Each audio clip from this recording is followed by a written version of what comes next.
पहा फक्त आपण. तुम्ही जिथं तिथं मात्र तुम्ही नाही. जिथं मन तुमचं आहे ना तिथं तुम्ही. मग जिथं तुमचं मन आहे तिथं तुम्ही आहे. जिथं तुम्ही शरीरा नाही तिथं तुम्ही नाही. तिथं तुम्ही नाही. ही गोष्ट बरोबर आहे का नाही. काही तीर्थयात्रेला जर गेले ना जागृत दिवस संरत व्हा. पण तीर्थयात्रा गेले का तुम्ही मध्ये गेले का मन चपला राखीत बॅग राखीत चपला मागायचं आहे. तुम्ही चपलापाशी आले का मन मध्ये म्हणजे मनाचं तुमचं सूत्रच नाही. इकडं मनाला जिंकायचं आहे. काय करायचं मनाला जिंकायचं आहे. या मनाची या खोडी धरला ठाव कदा न सोडी. या मनाच्या खोडी धरला ठाव कदा. मनाला लहान बालकाप्रमाणे मात्र वळण लावायचं. याला मनाला कुठेतरी लावायचं. आता तुम्ही असे बसले ना पहा तुम्ही एक असं काड्या कोरीन एक याला हानीन इकडं पाहिन याला खडा फेकीन म्हणजे माकडापेक्षाही अवघड कार्यक्रम हा. एक जणांना माकड पाळलं ते खूपच कामं करायचे आणि काम नसलं का मग त्याच्या बोकांडी येऊन बसायचं. आता ते काय कधी न खबे का काढीत नाही. बोकांडी बसलं म्हणजे ते धरून आवडायचं धरून हे लागायचं नख त्याला. ते म्हणलं आता या त्रासातून सोडीन कोण. त्याने एक मित्राला सांगितलं त्याच्या ते म्हणजे ते माकड कामं सगळं करतं आणि काम नसतं का मामावखंडी येऊन बसतं. याच्यासाठी पर्याय ते म्हणलं त्याच्यासाठी एकच पर्याय कर. आता तुझ्या अंगणामध्ये खांबा रावायचा मोठा. ते काम करून आलं का त्याला म्हणायचं वर जाय खाली. जोपर्यंत काम सांगत नाही तोपर्यंत वर जाईन खाली. पण तू बी सतर्क राहायचं बरं का. नाही तर मग ते काम करून यायचं तो भोकंडी बसायचं मग म्हणायचं तिकडं जाय. ते कसं काय जोडी तू सतर्क राहायचं. काम करून आलं ते का तो भोकंडी बसायचं अगोदर त्याला म्हणायचं वर जाय खाली. काम सांगायचं एकदम सावधगिरीनाच राहायचं. गेला ना त्याचा त्रास कमी झाला ना. तसं मनाला सुद्धा एक काम झालं का दुसरं काम तयारच ठेवायचं त्याच्यासाठी. नाही तर तो म्हणा थांब आता थोडंसं झोपून घेतो आता उद्या कळन बा आता तुम्हाला पाहता. एक म्हण झोप गपचेप काय करीत. एक म्हणा अरे काय. तर आपल्यामध्ये मात्र आता पाच सकाळी काय म्हणत एक म्हण गप झोप गपचेप. एक म्हण काय कुठं नाही केले पाहिजे तू अनुष्ठानाचं काय कुठं नाही गेलं पाहिजे. सकाळी उठायचं ना आता या काय गार पाण्याने आंघोळ करायची म्हणूनच. मनाला मात्र माकडाची उपमा शोभत नाही. मनाला कुत्र्याची उपमा शोभत नाही.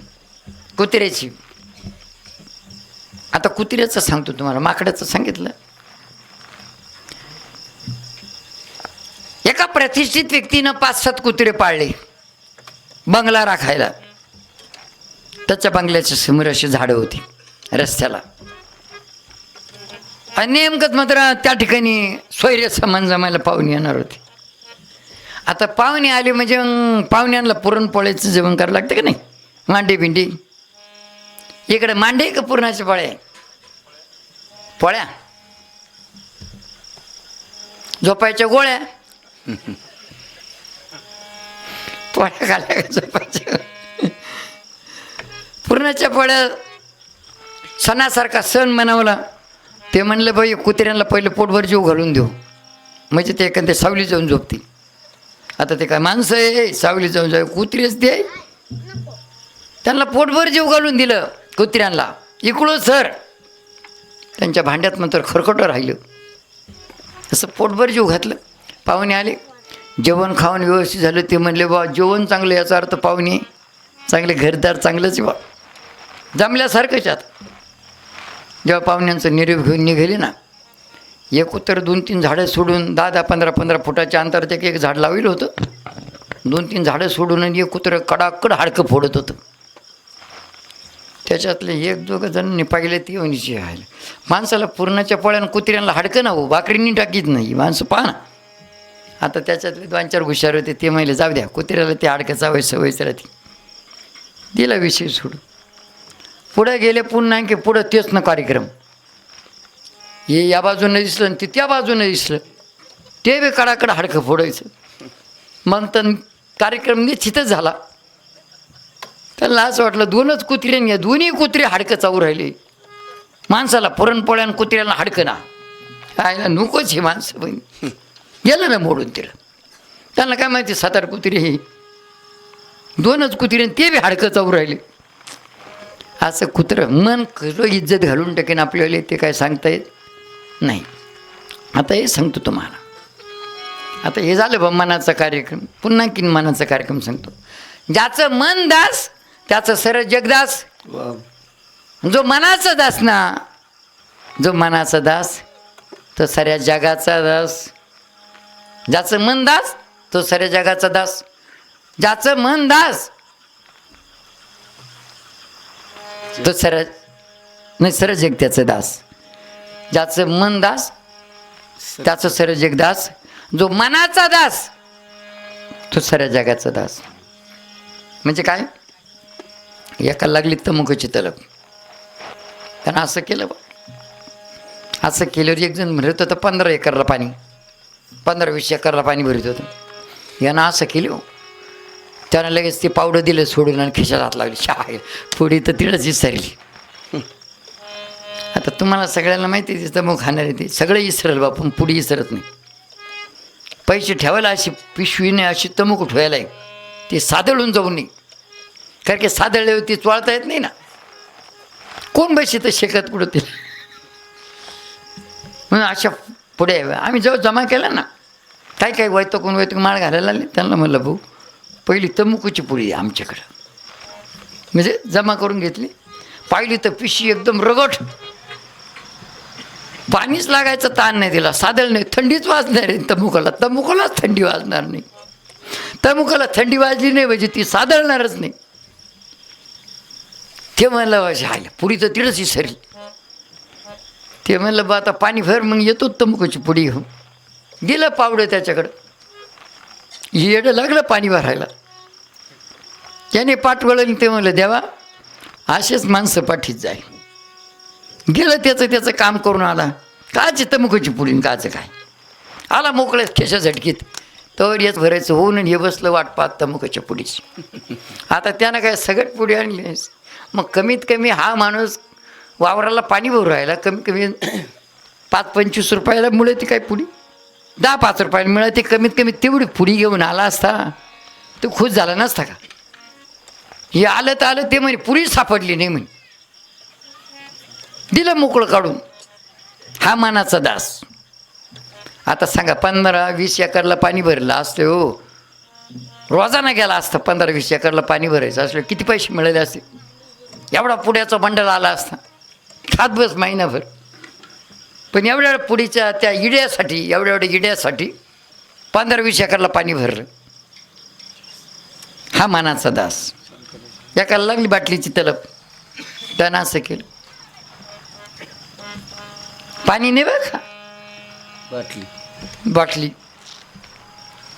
ते काय दिवसभरात जर असं केलं समजायचं बिसलरी बाटली, संध्याकाळी 5:30 नंतर असं केलं का समजायचं मग ती चपटी. आता चपटी राहिली नाही, ती काही पुरतच नाही.